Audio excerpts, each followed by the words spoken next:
You can start now, sir. We're ready to hear from you. Thank you, sir. Yeah, can you hear me? Yes, we can. Very good, great. Good morning, all. Good morning, sir. Yes, you're welcome, and morning to Bukola. I heard you when you spoke to me, but I forgot to unmute myself. One greeting from the Netherlands. I'm Jacob Duinstra. I'm a teacher, as also Bukola, a colleague, and I'm also co-founder of SenseMakers. And I'm very much a fan of YTOP and also this topic of mental health. I believe this topic is taught way too, it doesn't get the attention that it should have, especially at schools.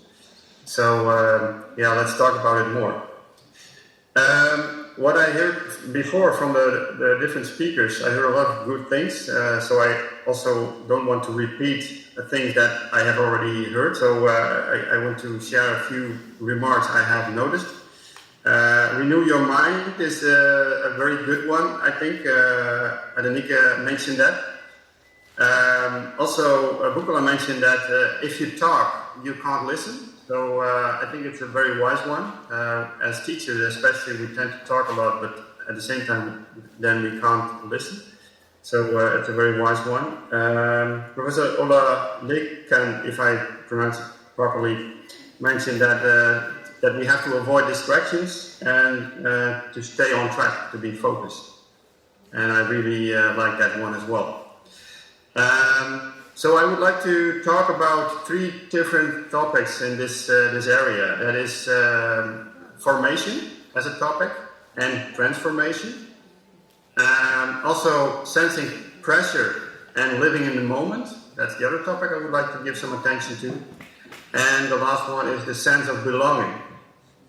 So these three topics I would like to share with you. So the title of this today's event is Am I Enough? With a question mark, but I would definitely erase the question mark because I think we and you are all enough. And as, let's say, freshborn babies, we were already enough. We have it in us. To give you an example, we all have a sense of unconsciously encouraging another human being. That is not what we have taught, but it is already in us. So, but during the ride of life, we might lose that. And that losing is most likely by the formation, the pressure of formation.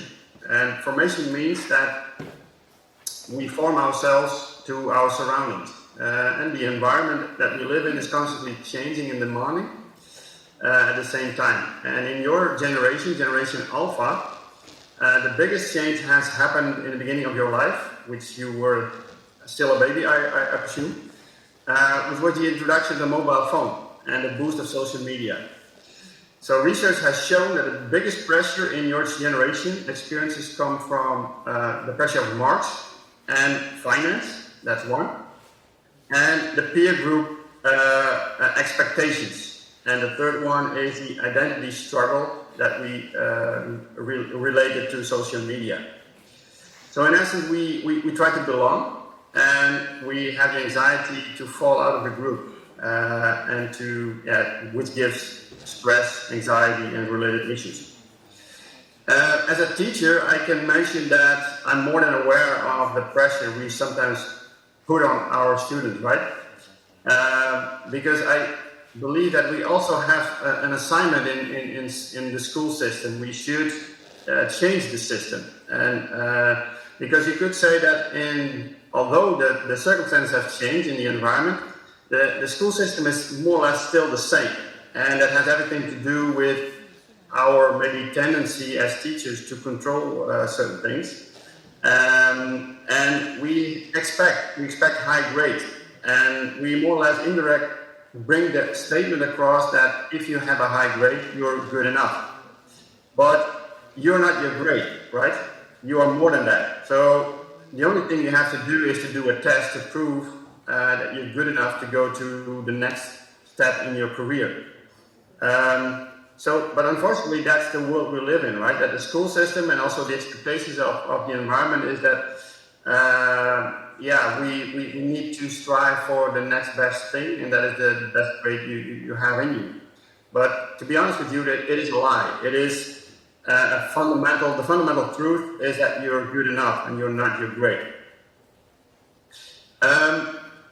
SenseMaker is based on the topic of leadership. So I would like to share some findings we have found in terms of that all people, including me, we tend to respond differently to different circumstances.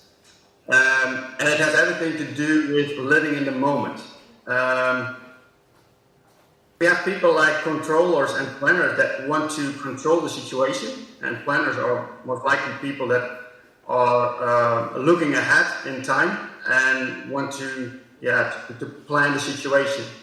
And then we also have the ones that more or less say that they are fine, they pretend that they have control of the situation, but they don't. And let's say the final category of people which are very much in the moment are the ones that are adapting constantly to the situation and also facing the pressure that they're in. And are able to do that. So more or less it is the key issue is to be in the moment and to live in the moment. But at the same time it's very, very difficult sometimes, right? Because it is also about recognizing the sense of spiraling. A lot of pressure is sometimes on us, and we have the tendency to run, to do something. And at the same time we could also put ourselves more at ease and pause a moment and to look into it and to see if what we could do. The other thing I would like to also link to the pressure of social media is that we are being taught unconsciously that we have to do it on our own, right? That we lose the sense of belonging, and that we can ask a question to anyone around us to say, okay, I need some help. Can you give me a hand, or can you give me some assistance in solving this issue? And that is something we tend to forget, because also unconsciously we might have the idea that success is only reached if we do it on our own, but that is not the case, right? So in terms of responding to pressure and spiraling is make a plan. And sometimes stick to it, but also be flexible in terms of adapting to it. And regarding identity, which was referred to by the previous speaker, it's all about cutting the extra away, right? You're good enough. You don't need to do more. You don't need to pretend. It's in you already. So show that as well. And notice that in every blessing there is a spiral. So that's also the funny thing, that we sometimes overlook what's in the blessing or what is in the spiraling. So again, you're good enough, and it's all about transformation. Transformation is a very trending word, to put it like that. But if you talk about formation, we should move to transformation. And transformation is really adapting to the situation and not neglecting that sometimes things are hard, and it is hard to solve something. But what I would like to end off with is more or less a godly proclamation, which I have wrote, to be honest with you, for my 15-year-old daughter, who was in preparation for her chemistry test. And she felt a lot of pressure. She felt a lot of pressure of performing, had some anxiety to it. And so this proclamation I would like to share with you to give you an idea that it's not only on your side, but it's also on this side in terms of the teenagers facing at this moment. So this is my final proclamation, and I would already thank you for your attention. So the proclamation goes like this. I know that I'm more than capable and know what I'm good at. I also know I'm not good at everything, but that's okay, because that's how he made me. I know what I do, and I have done, and know that's enough. I know who I am and who God says I am, namely God's beloved child. Nothing or no one takes this certainty and trust away from me. I stay calm, especially at the moments when I don't know or have doubts. And I know that I can do it because he equipped me properly. Thank you, and good luck with everything you are busy with at the moment.